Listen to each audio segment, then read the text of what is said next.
that time. Once again, Ben Raz and Matt Kajeski here for Awesemo.com, and we are back with more college football content, getting you ready for both today and a little for tomorrow. This is actually going to be a special show chat. We are taking two great things, and we're going to combine them into one because to kick things off, our friends at Prize Picks, they've been doing an amazing job, and they are the sponsor of this show. They're offering daily prop-based fantasy contests, and they feature the largest group of college football-based props in the entire DFS industry. They've got some big promos going on for the Georgia-Clemson game this weekend. It's a no-brainer, literally. Use a no code Awesemo CFB. Place an entry on Georgia versus Clemson, and if 1 point is scored, you're going to get a free $50. What we're going to do today, though, we were talking before the show, we are going to dive into Prize Picks in the first half of this show. We're going to be talking about their lines, and then don't worry, don't panic. We got the games covered today. We are going to have everything you need. I know, Matt, that you've been doing content all day, getting ready for this slate and a little of Saturday. So how excited are you after what we saw last night? Last night was pretty fun. Ohio State looked a little bit worse than I was anticipating, but I pushed my bet positively. That was a little bit of a scare, but I'm really excited for more football tonight. I like some of the rivalry games we have. UNC Virginia Tech's fantastic. I'm kind of a little bit of a sicko. I'm excited for this Kansas game. I want to see what their new offense looks like under their new coaching staff. So, you know, that's usually where I sit. Yeah, I want to see South Dakota play football. I've never done that before, so that's going to be a new opportunity for my life. Travion Henderson looked quite good last night. Ohio State, even though they looked bad, they also look dangerous because they really can move the ball when they want to. But again, enough of that. Let's dive into what we're going to be doing here because, again, we've got a lot to get to. We've got 7 games, but before we do that, we're going to spend some time breaking down some players and taking advantage of some, I'm not going to call it free money, Matt, but you said this before the show, and I totally agree. Prize Picks, these lines are pretty soft. Yeah, it's a really cool platform, especially for people like me. Like, I don't live in a legal state, so like it's hard enough for me to make wagers to begin with. So then just having the opportunity, especially for something like player props, which is what a lot of this is centered around. I'm doing projections for these players anyway. So it's literally like right in my wheelhouse. And if you are playing DFS already, you're already familiar with the players and their projections. So it's a pretty natural crossover. So it's something I've begun playing on a lot this year. Absolutely. And check out, like I said, it's a little different because they've got some states. I know a lot of us, or if some of you in chat say, I love college football, can't play on DraftKings or FanDuel. Well, Prize Picks offers a little different spin on that. Some of the states, you can get some action in on there, and that is something that I'm really excited about. So the way we're going to do this, we're going to talk about some of the categories over there, and we're going to pick maybe some guys that stood out to you and stood out to me and see if we can make some wagers for tomorrow. And feel free to get some guys today. I know you did a video on them as well, but the way it works, you have different categories: rushing yards, passing yards, receiving yards, receptions, touchdowns, all things of that variety. So first category up, we got rushing yards. A lot of guys there, a ton of options, Matt. When you're looking at Prize Picks, do you kind of go through individually or do you kind of build around maybe a couple core pieces? It's kind of both. It's going to be situational. But so the first thing I do is cross-reference it with the projections I have. And usually you can find some spots here. And then I want to make sure I'm finding the ones that have the biggest discrepancies and make sure they make sense with things like the projected game script. You know, how does this team operate? Are we talking about like Mississippi State, who's only going to throw the ball? So there's a lot of things that go into it, but mainly it's just comparing it to what I get for the projections. In rushing yards, we've got guys, like I said, this is going to focus a little on tomorrow. And then, like I said, don't worry. Don't panic, chat. I see a lot of my friends and regulars in there. We're going to get to these games. We got guys like Brian Robinson from Bama, Zamir White from Georgia, my guy, Hassan Haskins, Breece Hall, who many argue because he's amongst the best running backs in the country. Do you go to the premier guys or do you say, I'm going to find someone under the radar? Maybe it's a little easy to project them. A lot of the under the radar guys, I think, are harder for places like this in books to project, but easier for me to project. For example, a guy like Jerick Broussard for Colorado, he's projected for 116.5 rushing yards. Now that is based on last year's production, probably a decent line for him. They're playing a team that they're favored to win by nearly 5 scores. So game script should work in his favor. However, Jerick Broussard probably is out of this game at halftime. And then you have a guy returning to the offense in Alex Fontenot, who was the leader in 2019, missed last year with injury. Jerick Broussard is not a big back. I think Fontenot at least takes some of the work from him. And then you're already running the risk of him playing limited time in this game. So maybe you're splitting half the first team reps with Fontenot and then the first team only seeing the first half to begin with. So that's a situation I'm looking at under. Of course, Broussard could burn you with crazy efficiency, like Zach Charbonnet level efficiency we saw from UCLA in their first match against Hawaii. That's always on the table. But I think the safe play is the under on a play like him. And he's just a player that's, he plays for Colorado, a Power 5 team, but you're not talking about like an Ohio State. So I think there's just less information available to these books when they're creating props and some of these lesser known guys. Yeah, that's an interesting game tonight. Obviously, they're a massive, massive favorite, biggest on the slate. Do you have a preference there where we're talking about potential garbage time? Or do you say, you know what, it's still just evaluating the player. I don't care. When you look at the games tonight, you've got Old Dominion and Wake, massive spread. You've got Colorado and Northern Colorado. That's not even a real team. But then you've got, Virginia Tech and North Carolina, certainly a real matchup. Do you have a preference when you're looking at prize picks with that, or you just take it on an individual case-by-case basis? It's case by case. You're going to have more volatility with the huge spreads. I mean, a lot of these are volatile anyway, but with the huge spreads, again, it's going to come down to where does the efficiency come from if that spread is realized. So another example is like Arizona State last night. If they get up in that game like they're supposed to, where does the production come from on their way to getting to that massive spread? That's what makes them volatile, because you're not dealing with a full game's worth of opportunity for them. And the level of competition is just so drastically different. In those situations, I tend to look towards the run game. The quarterbacks usually don't have to throw the ball as much as they're playing with a lead. But in the Colorado situation, you're dealing with a player in Fontenot who's back in the backfield that we didn't have last year, which isn't really accounted for in this line. All right, let's move to the next category. Let's go to passing yards. We've got some big names tonight, and it's all merged into one. So we're going to talk a little Friday, a little Saturday, and then we're going to get the scoop on the DFS side for tonight. You've got a guy like Sam Howell, 304.5. Then you got the big name single callers. We want to see what Bryce Young's going to do tomorrow. Spencer Rattler, 345.5. Poor Tulane. We'll see how much they run it up. And then your boy, Graham Mertz, 172.5. A little pedestrian. Anything stand out to you when you're looking at the passing yards? And is this one of the categories that you like to kind of target? I think they're all solid targets. For tomorrow's slate specifically, I'm not really interested in Rattlers. They're playing Tulane. You could see just like crazy efficiency from him there. So that doesn't make a ton of sense. Some of the other options I think are interesting, like KJ Jefferson for Arkansas against Rice. They're going to put up points. They're nearly 3 touchdown favorites. Jefferson's a guy, they're replacing Felipe Frank. So he's not really a known commodity here. And you see a trend with some of these players. The guys that aren't incumbent starters, they're using some semblance of like league average pass stats to project them. And when you have a guy like KJ Jefferson, who's projected for around like league average efficiency stats to create this line, I'm guessing at least that's what it seems like, because there's a trend with it across the newcomers. You have a situation here with a high-powered offense in Arkansas facing a step down in competition in Rice. Like KJ Jefferson could just blow this line off. I mean, I think you know that I'm on your side. Arkansas is one of my favorite bets of the week.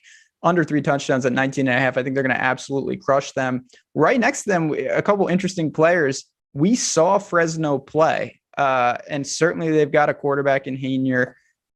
This is a different animal, though, with Oregon. Do you like to target a guy that you kind of see and maybe you could project, or do you say, it's fool's gold because they played UConn? I think it's entirely fool's gold. Like Hainier didn't even play the whole game, and he threw for over 300 yards, which is far above his efficiency metrics from last year. So I think you're probably looking at under there. The strength of Oregon's team is their defense and like their run game. So I don't know. Hainier's still tough to project despite seeing him. Again, that was basically a throwaway game he played. All right, let's keep it moving. We're going to go to receiving yards here. And this one to me, maybe you see something different. I think this is a little higher variance type category, not as easy projectable. A guy could break a long pass.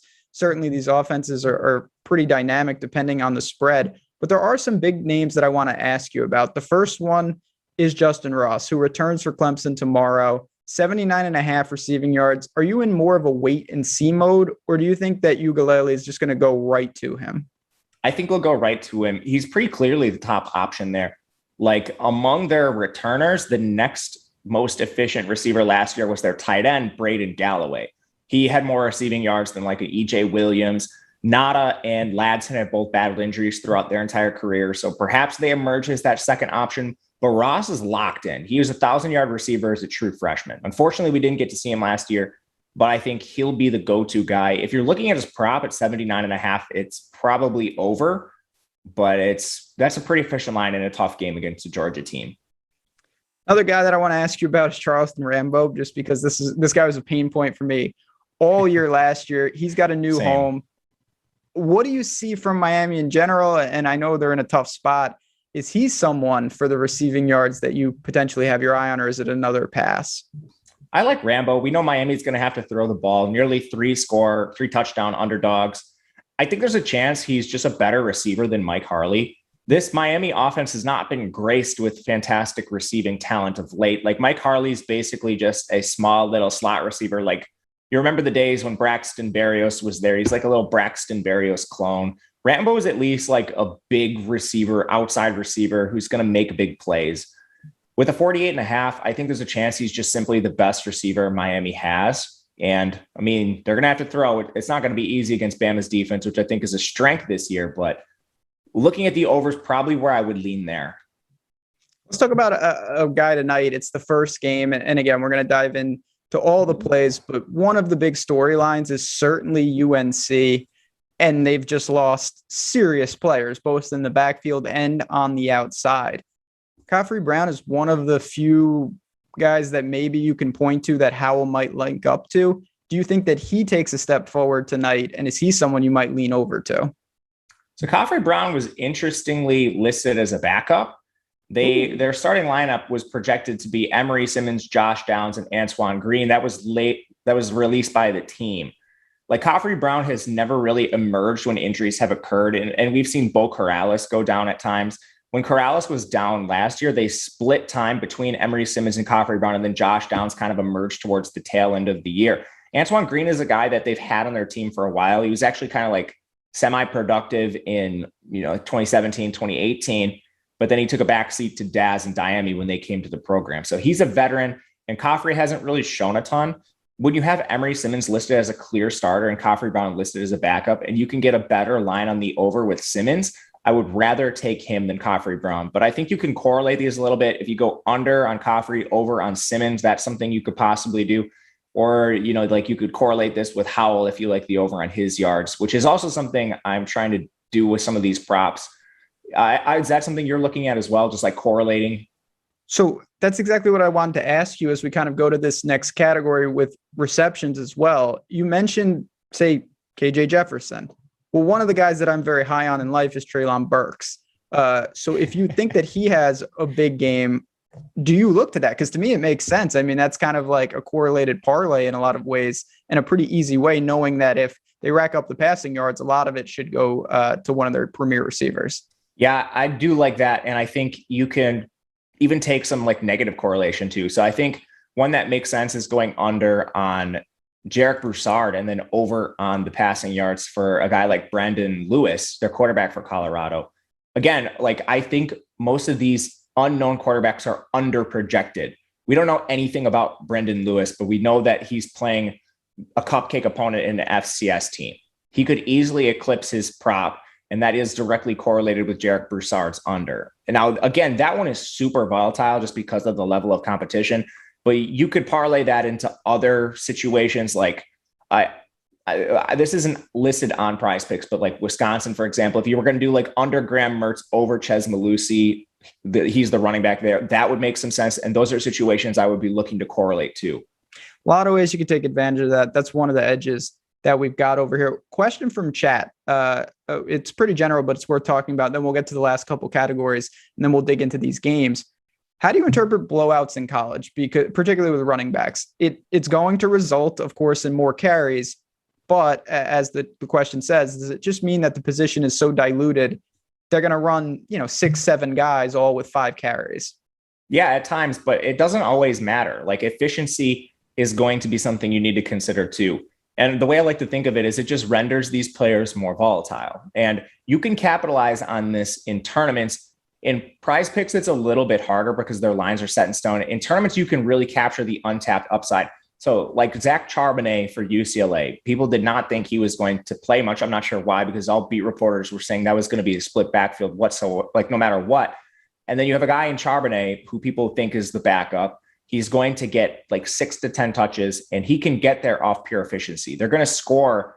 I mean, teams like Colorado today are projected for like 45 points. If they hit their team total, that means they're going to score upwards of 7 touchdowns. If a running back scores 3 of those on their way to that total and then gets pulled from the game, he's still likely optimal. And you could put that any number of ways. Could be the quarterback throwing to one particular receiver.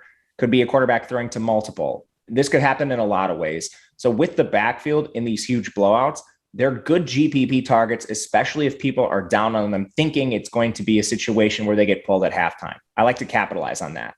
No doubt. And if the price is more reasonable, that's even better. We saw this last year, all year with Clemson at times, where it's like, ETN, he's in a great spot, but the touches, the volume's not going to be there. Well, if you have average 15 yards per touch, it doesn't really matter. And yes, you have to make the most of every single one. But these guys in college, you see crazy stuff like that, particularly when spreads are 40 or 50 points. So that's one thing to do. All right. A couple other guys that I want to ask you about here. One, we got a lot of Sooners fans, a lot of Boomers Sooner, and I do think they're going to be very good. Rambo's gone. What do you make of Marvin Mims tomorrow? Is he someone that could possibly benefit? Or do you say, again, they might call off the dog so early, it's not worth getting involved in? Love Mims. I'm struggling to find his number on here. 4.5 receptions is one of the numbers that I think is pretty interesting. 2.5 receptions? 4.5. 4.5. If it was 2.5, we'd be backing up the Brinks truck. I know. I was going to say, my goodness. What is Theo Weiss's reception total at? Let's see if we can pull that up. I see his receiving yards. But Mims, I mean, the one thing I will point out with Mims is this dude's been a part-time player, and I don't think he will be as a sophomore, but like he played about 50% of the snaps as a freshman. It was just exceedingly frustrating because he was clearly their best receiver, just a freshman stud. And I hope he sees more time on the field this year. That's the only issue I have. And then exacerbating that is your opponent in Tulane. Yeah, Tulane, this game was supposed to be, down there. Obviously got moved. They painted their Tulane's logo on the field, though. Well, there you go. And the other news, well, that should change everything. You got the logo going. They are paying, I believe they're getting the lion's share of the take or whatever, which is a very classy move by Oklahoma. Another thing in regards to Mims, it looks like Theo Weiss is out tomorrow. So that should really solidify some of that. I know they've got a million guys, and I want to see if Hazelwood comes back and whatnot. But yeah, if Weiss is expected to miss, I do like Mims tomorrow. Yeah, it should solidify a little bit more for him. Yeah, and Mike Woods. There we go. I swear to God, Oklahoma, this is the year for them. Everything is set up. All right, couple more categories here before we duck on out and transition to the games tonight. Passing TDs. To me, one of the easier categories if you think the team is going to be throwing and touchdowns are going to be up for grabs. You've got the Clemson quarterback, DJ Uiagalelei at 2, your boy Sean Clifford at 1.5. There's a million ways to go. Is this one of the categories you find yourself interested in kind of on a macro level, or one that's maybe not your favorite? It's a fun one to look at because you can only project for like on the whole touchdown or on the half. And usually they're going to put these on the half so they can either win or lose and not push. But you have a situation where, this isn't a real line, but like say Sam Howell is projected for 2.5 touchdowns and you have him projected for 2.9. So you can get a lot of value in that alone just because they can't project for like 2.75 touchdowns. So it's one to potentially look at in situations like that where you're finding big differences. Of course, if you can find like more than a touchdown projected difference, that's huge. But most of these are going to be reflected in like game total overall and not so much in like pass rate and things like that. So that is a situation to look at.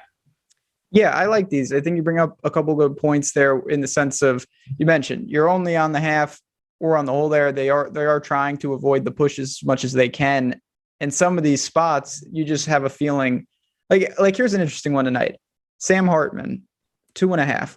they might score 50, 60 points. Now, I'm sure not all of that's going to be through the air, but at the same time, would you like to, do you look to target teams that have team totals at like 50, or do you look to target more just quality, guys who can throw the ball? But I would say mostly like quality guys that could throw the ball. But again, it's entirely dependent on the lines.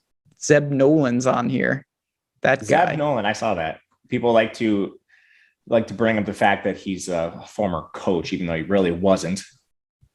Fake news. Couple other guys on the here. PFF account. We got Bo Nix is on the slate, 1.5 passing touchdowns against Akron. We got the Zips on there. Hudson Card, if you think that maybe it's not his job, even though it is, all indications. You got Tua's brother is on here. A lot of options in this. That's what I like. You have so many different quarterbacks on the slate. If you can hone in on a game, DTR over under 2 passing touchdowns, to me, that's a push at worst. I don't see him throwing 3 against LSU's secondary. I like Tagovailoa and Hudson Card too. You brought up on the overs there. Those are 2 games with pretty decent totals overall. Texas is Steve Sarkisian as the quarterback or as the offensive coordinator. Tagovailoa, I mean, outside of the Northwestern performance, this dude passed for, it was at least 247 yards in all 3 of the rest of his games. He was good.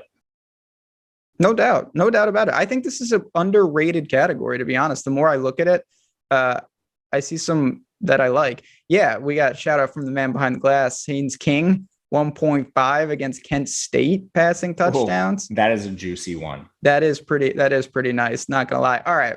Last category for our friends at Prize Picks. Rushing touchdowns, because they have receiving touchdowns and interceptions, but to me, this is the category that I wanted to kind of talk about a little more. Same thing, but just guys on the ground. We got to ask you about your boys. Kyron Williams is here. Over under 1. What do you think about that? You confident in Notre Dame? You don't seem confident. They're playing Florida State. I'm not That's confident true. as them as from like a team building perspective long term this year, but I don't have any faith in Jack Cohn. Kyron Williams is clearly the strength of the team. So if I'm picking a side in this, it would probably be over. He should get used a lot, but man, Notre Dame is a tough team to back right now. I won't lie to you. I don't feel good about backing Notre Dame. I like Tank Bigsby here. His is 1. They play Akron. I think they keep it on the ground a lot. Auburn's going to score. He's fantastic. That's a fantastic prop. Yeah. That is one I am going to take right now. See, every so often, people wonder why I'm here. That's why I have a little peanut comments. Anything else from here? Like I said, we'll have to look, and you can always see how this thing's develop. Of course, we talk about this when these lines are static.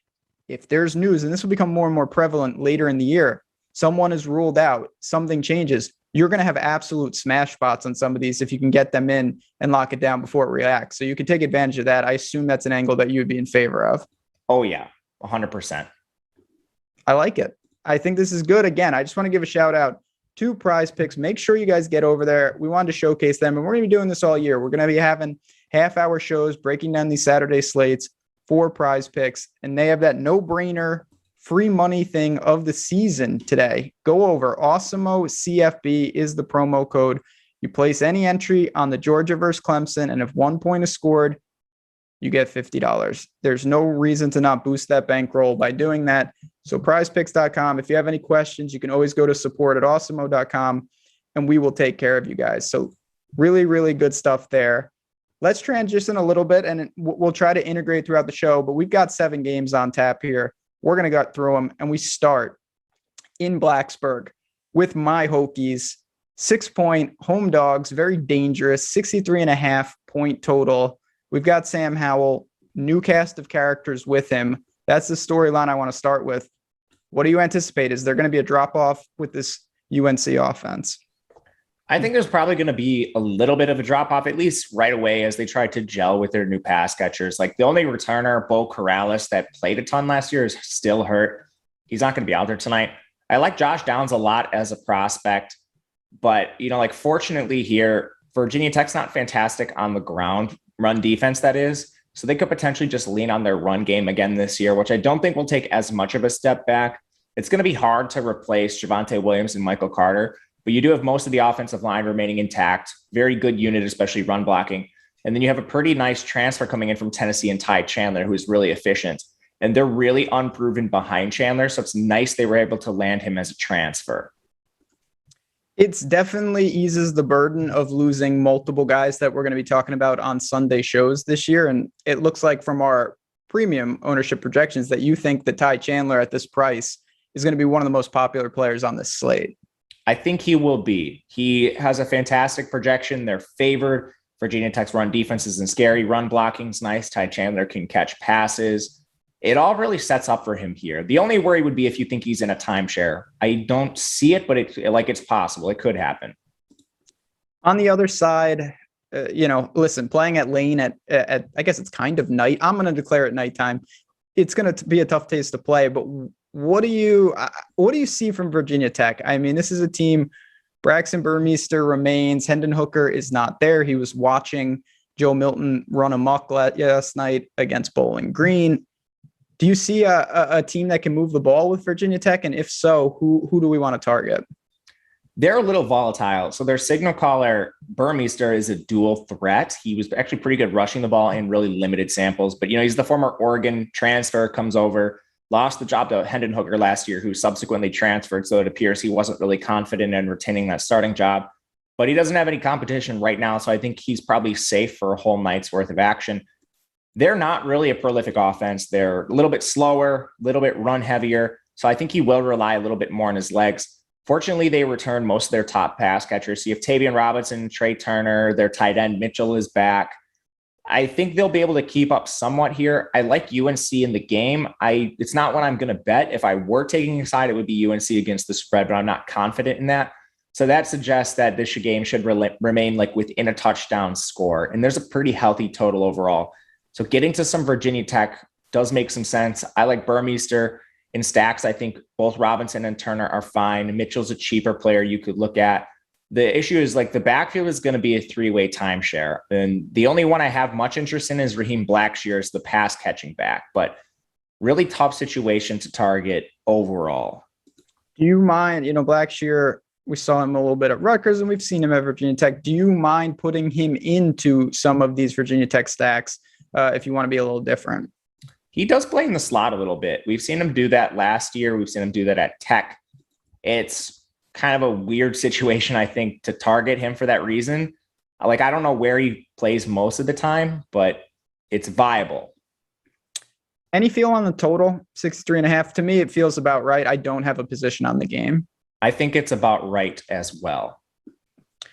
I haven't bet this game. Yeah, I haven't bet it either. I'm rooting for Virginia Tech. I do think that they're going to play pretty well. It's an interesting slate because, yesterday we had some high total games with UCF and Boise State. Here, as you can see on the board, there's some pretty ugly games. So this is one you're going to want to have exposure to. But in terms of stackability, I actually would rather stack the Virginia Tech side than the UNC side, mostly because of the price.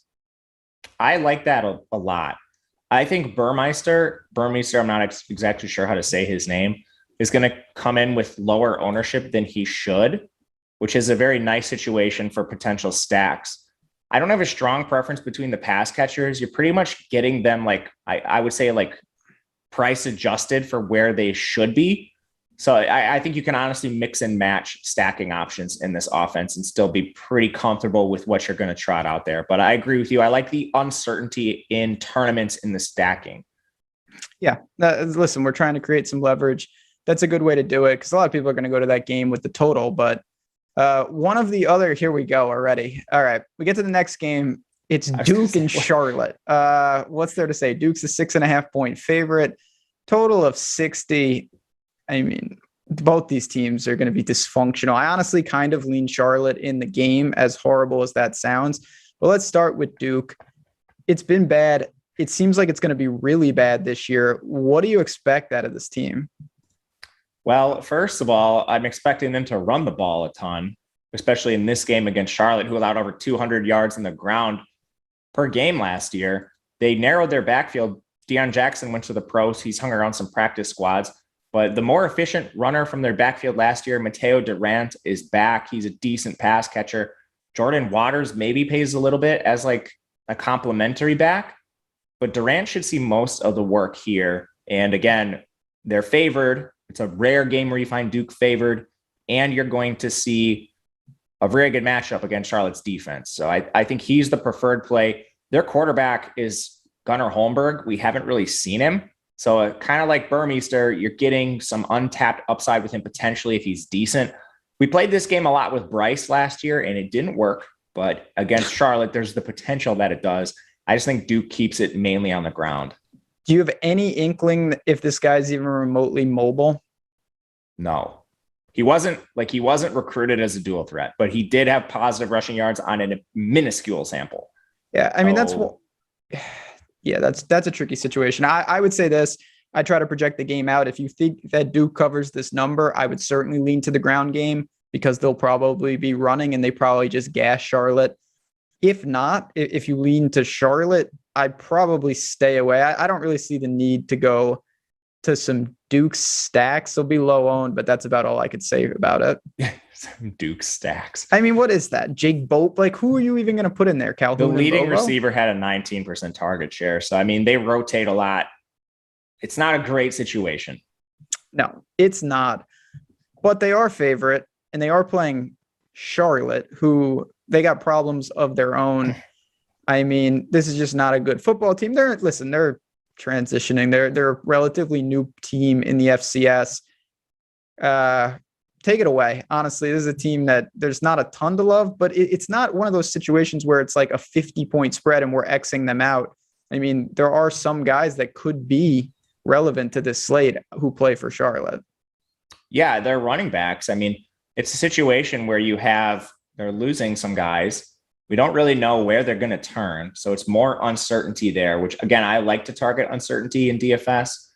Is it Shadrick Bird, who's an Iowa transfer? Is it Calvin Camp? They're both really cheap. The spread's not huge. Like Duke is about a touchdown favorite. So there's a situation where Charlotte gets up in this game. And we saw that with Minnesota yesterday. It's a 2-touchdown underdog. Mohamed Ibrahim dominated in a game that was closer than people thought it was going to be. And he was like 10% owned. These guys are really cheap. You could throw them out there. But one guy in particular is Victor Tucker. He has a really good target share. So he projects quite well at 5,300, even with a team that's middling in pace. They tend to be a little bit run heavier, but again, they're projected to be trailing in this game. So they'll probably have to use Reynolds. I think I'm more interested in Tucker as like a run back. If you're playing Durant or somebody on Duke, I like Tucker because his target share is so high. Reynolds is kind of hard to target at quarterback. He's very, very cheap. So in like game stacks, he's certainly in play, but he's not mobile. So if he takes some sacks, that could be an issue in overall stacks of this Charlotte team. It's a healthy total, but yeah, again, I'm with you there. I don't see a ton of interest in the Charlotte signal caller. Could be a competitive game though, so we got to keep an eye on it. A game that probably not going to be too competitive. Old Dominion, the Monarchs going into Wake. 32-point dog, 61.5 total. So it's one we have to take notice of. Is Old Dominion on the cusp of being irrelevant for the slate, or is their new quarterback going to be able to muster up some movement for this offense? I don't know that he has job security, which is issue number one. Okay. 2, they have a 16-point implied team total. Yeah, there's not a lot to say about Dariel Mack. He's former UCF QB, somewhat mobile. Yeah, I mean, 5,100, he's really cheap. But Stone Smart's the incumbent starter, if you want to call him that. I just have no faith that he is the clear-cut starter. And usually whenever we have situations like that, I don't want to target them, especially on teams that have a 16-point implied team total. Yeah, that's the problem with this team. They're just no good, and they don't seem to be doing anything. The one thing, though, and this was a bet that I had no interest in all week, wasn't even paying much attention to it. I bet the over. 61.5. Both these teams play pretty quickly, and I feel like Wake, they're a team that always wants to play fast. I expect Old Dominion to try to keep pace in that regard. I think there's going to be a lot of points here. I just don't know exactly where it comes from. Obviously, Wake is going to take the lion's share. What do you see from them? Do you expect them to play fast once again? They try to play fast. Usually the limiting factor for them is efficiency. which could be an issue again here. Like Wake's defense isn't, anything to write home about in ACC play, but we're talking about Old Dominion. Yeah, I mean, to me, that's what I'm saying. I kind of like the over in that sense. I don't think Old Dominion's getting shut out tonight. I think they probably put up, 2 or 3 touchdowns and Wake scores 50 and we call it a day. Sam Hartman, they've got a lot of weapons on the outside. They certainly lost a little in the offseason with some injuries and whatnot, but what do you make of who's remaining and the big targets for Wake? So Jackery Roberson is going to be a really hard guy to get away from. His target share is enormous, averaged 100 receiving yards per game last year. He's a phenomenal option any way you want to talk about this game. So right away, he's somebody you need to consider. Outside of him, Donovan Green went down with an injury. So A.T. Perry is going to be the second most attractive receiver. He's still really expensive. And I think I think Roberson's clearly the superior target to him. The last starter, they listed co-starters between Taylor Morin and Stewart, which was really interesting because Morin outperformed Stewart pretty easily last year. But, just something to make note of that they did not have a clear starter for their wide receiver 3. So are you comfortable loading? I know it's expensive, but like Hartman, Roberson, Morin, something like that? That's a lot of players on one side. I think if you're playing the Wake Forest game, you probably want to play like 1 stack or maybe 2 stacks or a runner and hope they score the 3 or 4 touchdowns before the game gets out of hand. Any love to just say, you know what, I'm going to do it the other way and just go to Christian Beal-Smith in the backfield? Yeah, there's a lot of merit to that today. Christian Beal-Smith, I mean, now that they've lost Kenneth Walker, he should be seeing the lion's share of the work. The only concern, I think, is like Christian Turner. If he plays a decent amount here as like a change of pace, we don't know how much Turner is going to play. We don't have him projected for much, but he's a guy that, could potentially siphon off some work here. No doubt. And we see this every opening game with a lot of teams. Some guys get stuff we weren't expecting. Guys are held out. There's a lot of that. You can't really do anything about it. You just got to kind of embrace that variance. But Christian Beal-Smith looks like he's in a fantastic spot. As we mentioned, they're almost 5 touchdown favorites. I like the over in the game. Points are going to be, Wake is going to score. I think we both know that. It's just, what does Old Dominion give us? That's probably the wild card within this game. Yeah, I agree. And I don't think it's much, to be completely honest with you guys, but we need to at least think about if they can score a little bit. All right. It's time. Do you think they score much? I think they're going to be okay. I think they're going to score 17 to 20 something points. I think it could be okay. I do think they'll cooperate to that extent. That's not so bad then. I mean, no. I hope can get it done with that. I mean, if they don't, then Wake's going to have to hang 60 because that's the only way I'm going to get over this over. It's time to talk about South Dakota and Kansas, the game, the barn burner of them all. Only time, I guarantee, the only time I'll ever say this year, Kansas is favorite, 11.5 point favorite. That's the only time I'll say this all decade. Over under 55.5. South Dakota, I don't know anything about. They seem very, very bad. What is there to talk about with this team? Can we go to this team? I mean, they're an FBS school, but it seems bad. Yeah, they try to play somewhat efficient football. They're really their pace is moderate, and then they're really pass heavy. So 61% pass is high. Their quarterback Carson Camp was labeled a dual threat coming out of high school, but then he finished with negative rushing yards. So I don't know what to make of that. He played like a limited season. Just the FCS didn't play a lot of full season football last year, so he's pretty unknown. Kansas obviously doesn't have a great defense. They recruited surprisingly well this offseason with the new head coach coming in. But I think if you're taking a look at this South Dakota team, it's probably with pass catchers as run backs on Kansas. Travis Thies looks like he'll be the leading rusher for this team. He finished second on the team in rushing last year.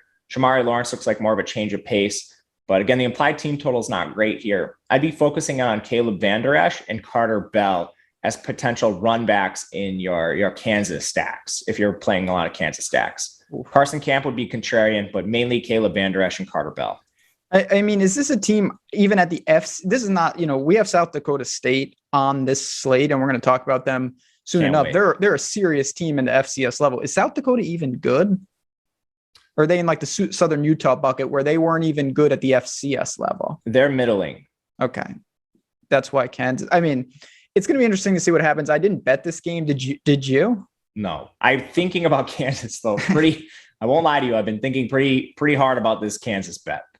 Yeah. And yes, they are FCS. I confuse FBS and FCS. Just don't listen to me. FCS, the bad one with the made up schools. So that's them. Let's talk about Kansas though, because you've already mentioned that maybe there is some merit to looking to some Jayhawk stacks. Velton Gardner maybe in the backfield. If not, what do you see from this team? Obviously, they're looking to get off on a better foot than usual.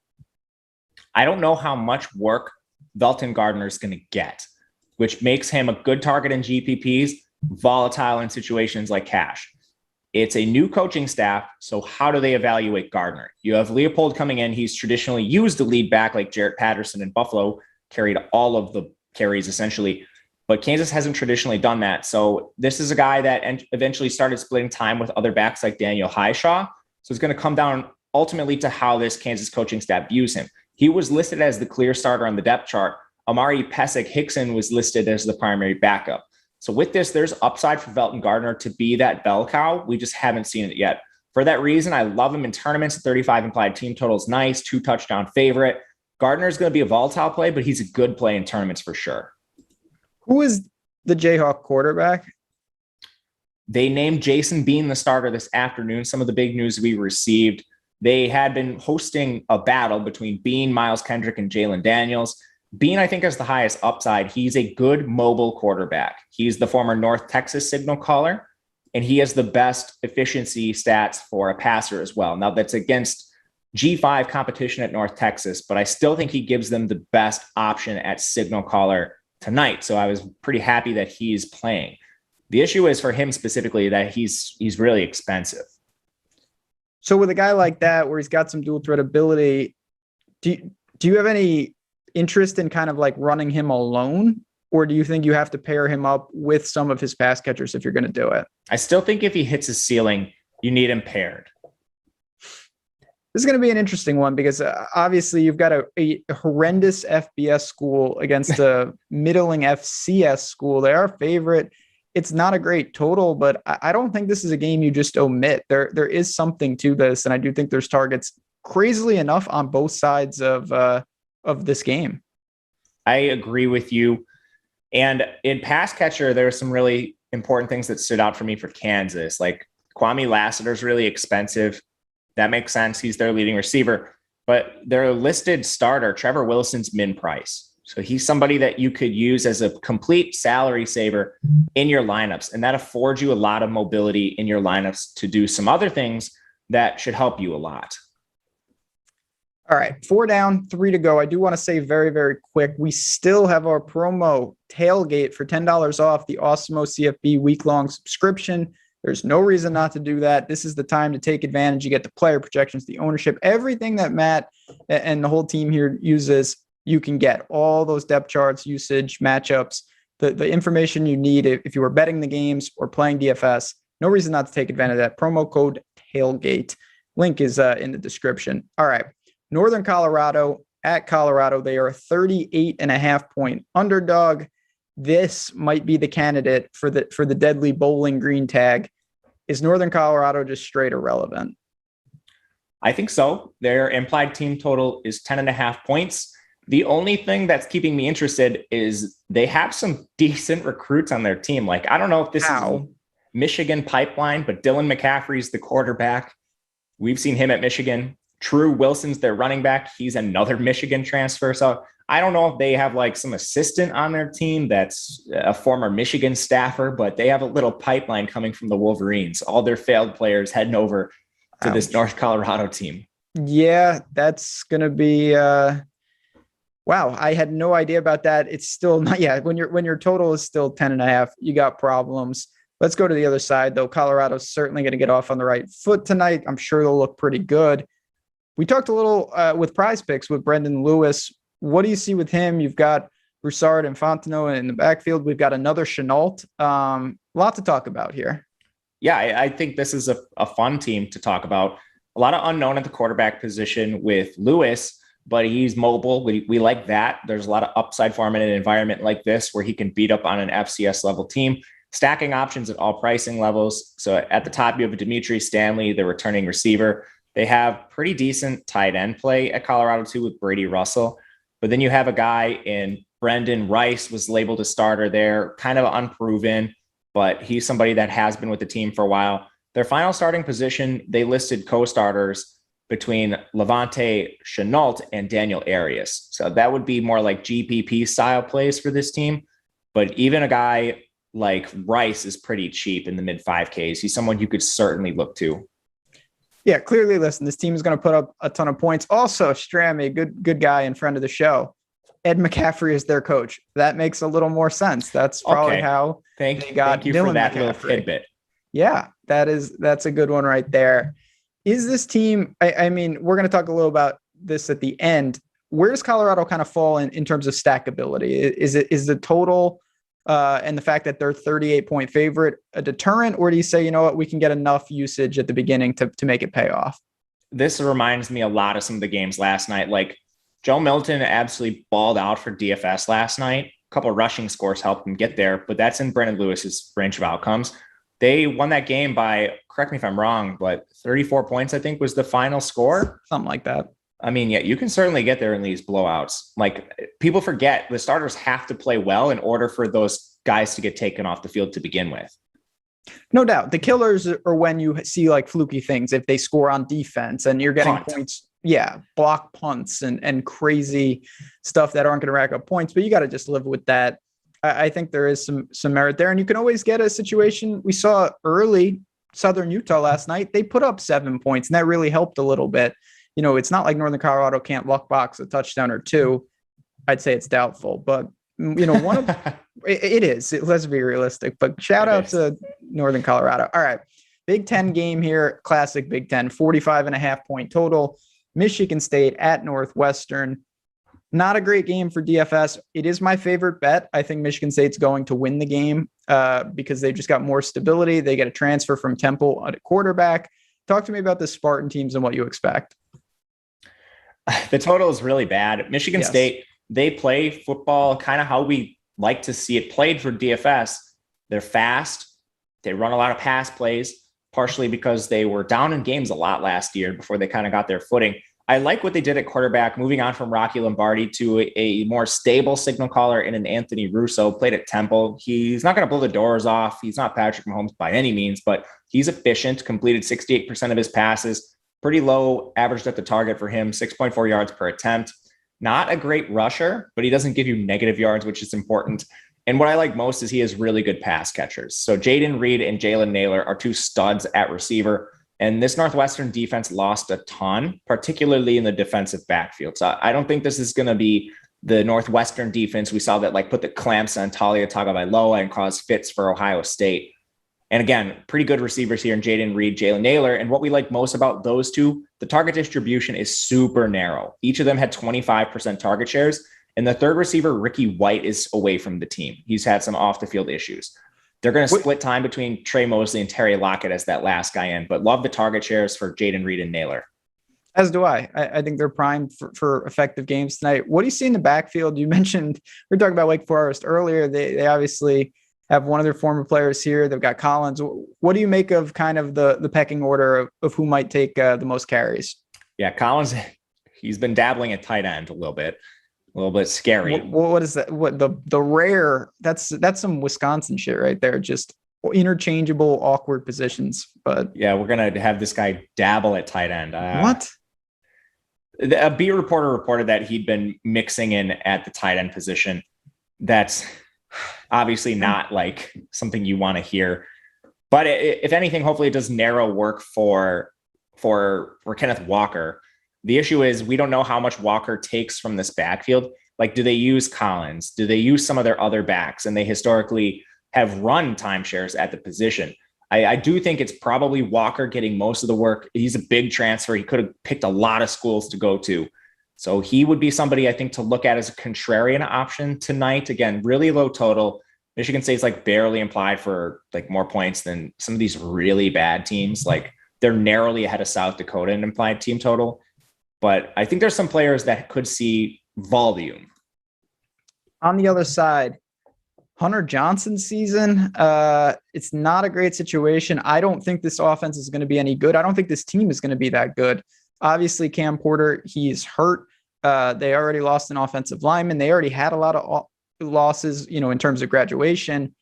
What is left of this Northwestern offense? Is there anything to target here? So Hunter Johnson played really bad in limited time on the field in the past. We saw him in 2019 briefly. He was horrendous and he's not very mobile. Now, he could have improved quite a bit. I'm not sure what to make of this.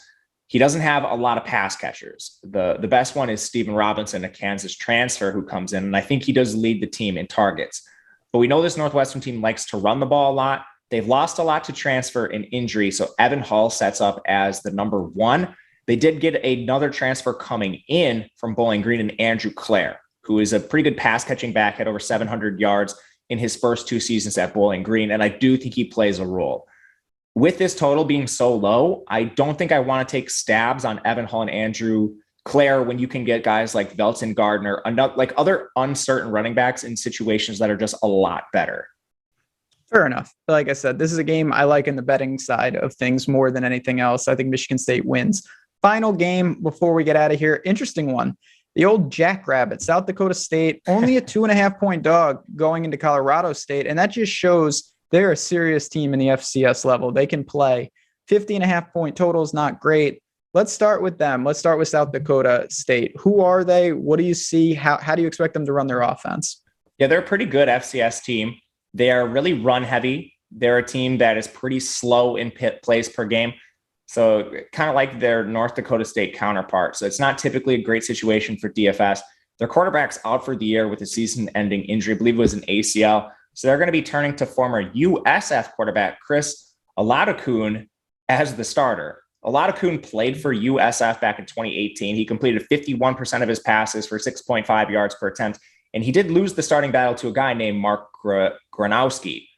I don't think that really bodes well for Oladokun, but he's somewhat mobile, which could be of use here against Colorado State.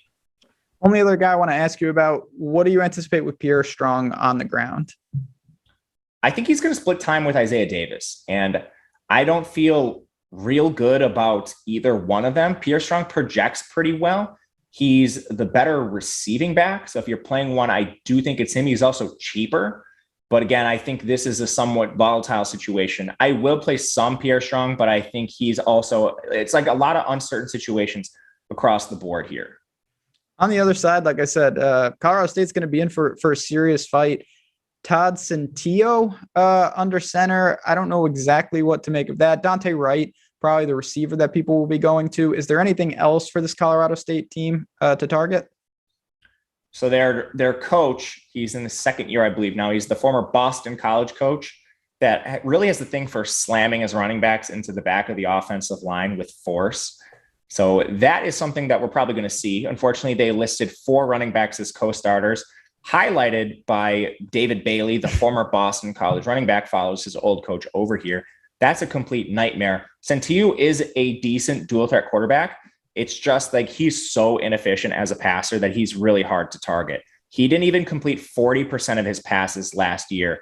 I like Dante Wright and their tight end because they have a narrow target distribution, but figuring out like Terry McBride's his name, but like figuring out if they're going to be down in this game and have to pass is going to be hard.